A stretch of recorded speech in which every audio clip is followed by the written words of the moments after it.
ভিডিওতে ক্লিক করার জন্য রাজ্যের সমস্ত চাকরি প্রার্থীদের অসংখ্য ধন্যবাদ।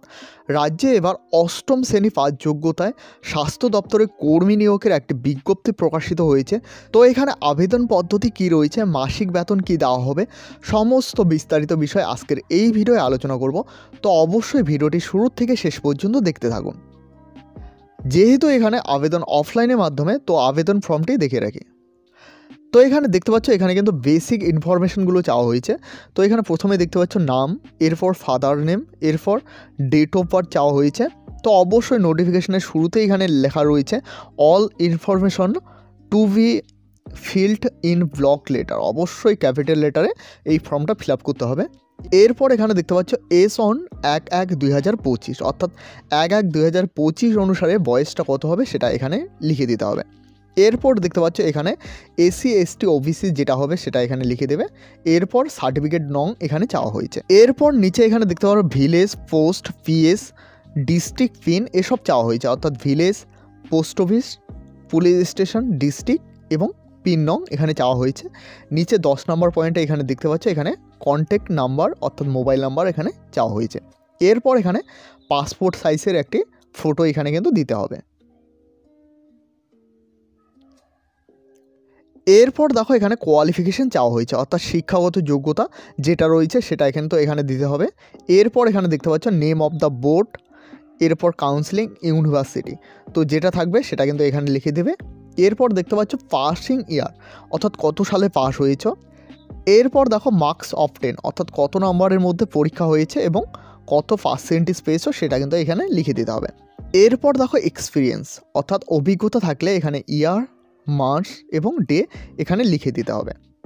এখানে এসব বেসিক ইনফরমেশান চাওয়া হয়েছে। নিচে থেকে আসলে এখানে দেখতে পারবে full signature of the applicant with date, অর্থাৎ এখানে আবেদনকারীর একটি ফুল সিগনেচার লিখতে হবে। এর সঙ্গে কিন্তু এখানে ডেট দিতে হবে, অর্থাৎ যেদিন সিগনেচার করবে সেই ডেটটা কিন্তু এখানে দিতে হবে।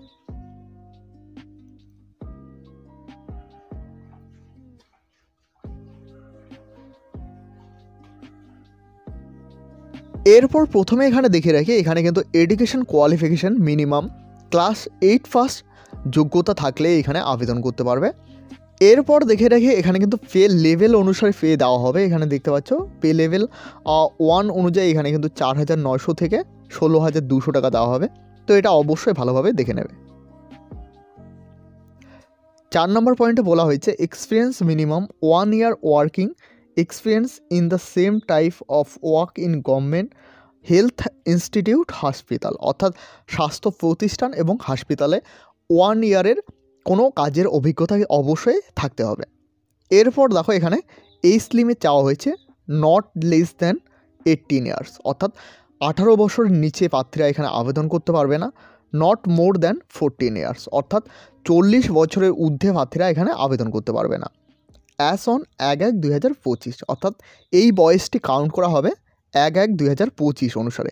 এরপর এখানে দেখতে পাচ্ছ এখানে কিন্তু এসসি এসটি ওবিসি প্রার্থীরা এখানে কিন্তু ছাড় পাবে, যেরকম ছাড় পেয়ে থাকে, অর্থাৎ 5 বছরে ছাড় পেয়ে থাকে সেরকমই কিন্তু এখানে 5 বছরে ছাড় পাবে।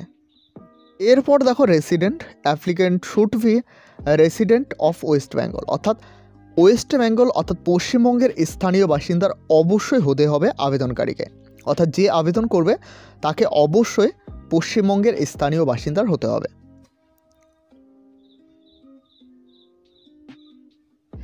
এরপর দেখো application most be reaches through the speed post and register post only, অর্থাৎ এখানে আবেদন করতে হবে স্পিড পোস্ট এবং রেজিস্টার পোস্টের মাধ্যমে শুধুমাত্র আবেদন করতে পারে।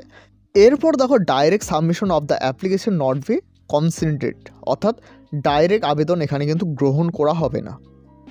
এরপর দেখো application receive after the due date will not be consented, অর্থাৎ এখানে পরিষ্কারভাবে বলা হয়েছে উপরে যে উল্লেখিত তারিখ দেওয়া রয়েছে সেই তারিখের আগে অবশ্য তোমাদের এই অ্যাপ্লিকেশন যে আবেদন করবে ফর্ম এবং ডকুমেন্ট সহ তোমাদের কিন্তু সেখানে পৌঁছাতে হবে। তো ডকুমেন্ট এখানে কী কী চাওয়া হয়েছে সেটা কিন্তু এখানে পরিষ্কারভাবে বলা হয়েছে। এখানে দেখতে পাচ্ছ প্রথমে লেখা রয়েছে সেলফ অ্যাটেস্টেড ফটোকপি এখানে চাওয়া হয়েছে। এরপর voter card, Aadhaar card, address proof, caste certificate, admit card, birth certificate, caste certificate এসব এখানে চাওয়া হয়েছে।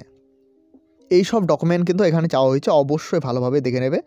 এছাড়াও অফিসিয়াল লিঙ্কটি আমি ভিডিওর ডিসক্রিপশানে দিয়ে রাখবো, সেখানে ক্লিক করে তোমাদের কোনো কিছু বিস্তারিত জানার থাকলে তোমরা সেখান থেকে জেনে নিতে পারবে। এছাড়াও আমি হোয়াটসঅ্যাপ গ্রুপ এবং টেলিগ্রাম চ্যানেলে এই পিডিএফটি দিয়ে রাখবো। অবশ্যই তোমরা যারা এখনও পর্যন্ত হোয়াটসঅ্যাপ গ্রুপ এবং টেলিগ্রাম চ্যানেলে জয়েন না হয়ে থাকলে অবশ্যই সকলে জয়েন হয়ে নেবে, কারণ সেখানে সমস্ত আপডেট সবার প্রথমে দেওয়া হয়ে থাকে। এছাড়াও এই চ্যানেলে প্রথমবার হয়ে থাকলে অবশ্যই চ্যানেলটিকে সাবস্ক্রাইব করে সাথে বেল আইকন প্রেস করতে ভুলবে না, কারণ এই চ্যানেলে যাবতীয় চাকরির ছোট বড় সমস্ত আপডেট সবার প্রথমে দেওয়া হয়ে থাকে। এরপর দেখো এখানে কিন্তু আবেদন শুধুমাত্র নির্ধারিত যে ফরম্যাট দেওয়া রয়েছে সেই ফরম্যাট অনুসারে কিন্তু আবেদন করা হবে। এরপর দেখো কি বলা হয়েছে, নিয়োগ এখানে কিন্তু কমিটির সিদ্ধান্তে নিয়োগ করা হবে। এখানে কিন্তু পরিষ্কারভাবে বলা হয়েছে, দেখতে পাচ্ছ এখানে রিক্রুটমেন্ট কমিটি ইজ ফাইনাল, এখানে কিন্তু পরিষ্কারভাবে বলা হয়েছে। এরপর দেখো short list name eligible candidate panel will be publish letter on in the website. তোমরা যারা এলিজিবল ক্যান্ডিডেট রয়েছে তাদের কিন্তু এখানে ফাইনাল লিস্ট এখানে পাবলিশ করা হবে।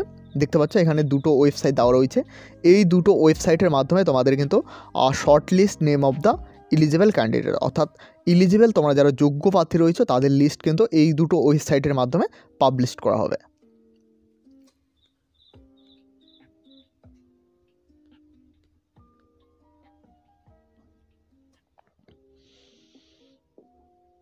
এই নোটিশটি পাবলিশ করা হয়েছে পশ্চিম মেদিনীপুর থেকে। তো এখানে দেখতে পাচ্ছ department of the health and family welfare, এরপর দেখতে পাচ্ছ মেদিনীপুর মেডিকেল কলেজ পশ্চিম মেদিনীপুর, এরপর পিনকোড এখানে দেওয়া রয়েছে 721101। এরপর এখানে দেখতে পাচ্ছ last date of the submission of application 31/12/2024 up to 2 PM, অর্থাৎ এখানে আবেদনের শেষ তারিখ 31/12/2024। এই হলো আজকের গুরুত্বপূর্ণ আপডেটটি ভালো লাগলে অবশ্যই একটি লাইক করবে। এছাড়াও এই চ্যানেলে প্রথমবার হয়ে থাকলে অবশ্যই চ্যানেলটিকে সাবস্ক্রাইব করে সাথে বেল আইকন প্রেস করতে ভুলবে না।